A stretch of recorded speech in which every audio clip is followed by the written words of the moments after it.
For today's read aloud, I am going to read one of my favorite children's books, Alexander and the Terrible, Horrible, No Good, Very Bad Day.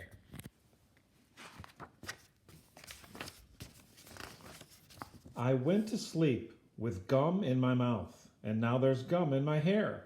And when I got out of bed this morning, I tripped on the skateboard, and by mistake, I dropped my sweater in the sink while the water was running, and I could tell it was going to be a horrible, terrible, no good, very bad day. At breakfast, Anthony found a Corvette Stingray car kit in his breakfast cereal box, and Nick found a junior undercover agent code ring in his breakfast cereal box. But in my breakfast cereal box, all I found was breakfast cereal. I think I'll move to Australia. In the carpool, Mrs. Gibson let Becky have the seat by the window. Audrey and Elliot got seats by the window too. I said I was being scrunched. I said I was being smushed. I said if I don't get a seat by the window, I am going to be carsick. No one even answered. I could tell it was going to be a terrible, horrible, no good, very bad day. At school, Mrs. Dickens liked Paul's picture of the sailboat better than my picture of the invisible castle. At singing time, she said I sang too loud. At counting time, she said I left out 16. Who needs 16? I could tell it was going to be a terrible, horrible, no good, very bad day. I could tell because Paul said I wasn't his best friend anymore. He said that Philip Parker was his best friend and that Albert Moyo was his next best friend and that I was only his third best friend. I hope you sit on a tack, I said to Paul. I hope the next time you get a double-decker strawberry ice cream cone, the ice cream part falls off the cone and lands in Australia. There were 2 cupcakes in Philip Parker's lunch bag, and Albert got a Hershey bar with almonds, and Paul's mother gave him a piece of jelly roll that had little coconut sprinkles on top. Guess whose mother forgot to put in dessert? I could tell it was going to be a terrible, horrible, no good, very bad day. That's what it was, because after school, my mom took us all to the dentist, and Dr. Fields found a cavity just in me. Come back next week and I'll fix it, said Dr. Fields. Next week, I said? I'm going to Australia. On the way downstairs to the elevator door, closed on my foot, and while we were waiting for my mom to go get the car, Anthony made me fall where it was muddy.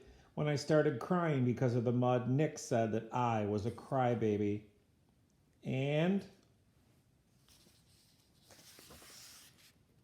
while I was punching Nick for saying that I was a crybaby, my mom came back with the car and scolded me for being muddy and for fighting. I am having a terrible, horrible, no good, very bad day. I told everybody, and no one even answered. So then we went to the shoe store to buy some sneakers. Anthony chose white ones with blue stripes, and Nick chose red ones with white stripes. I chose blue ones with red stripes, but then the shoe man said we're all sold out. They made me buy plain old white ones, but they can't make me wear them.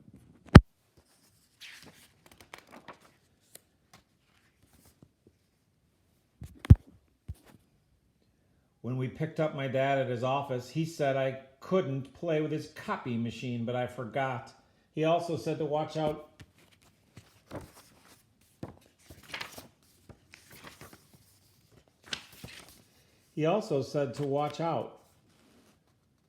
for the books on his desk, and I said I was as careful as could be, except for my elbow.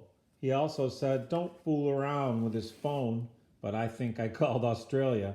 My dad said, please don't pick him up anymore. It was a terrible, horrible, no good, very bad day.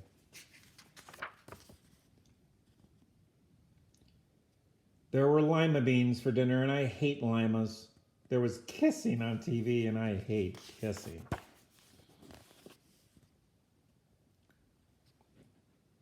My bath was too hot. I got soap in my eyes. My marble went down the drain, and I had to wear my railroad train pajamas. I hate my railroad train pajamas.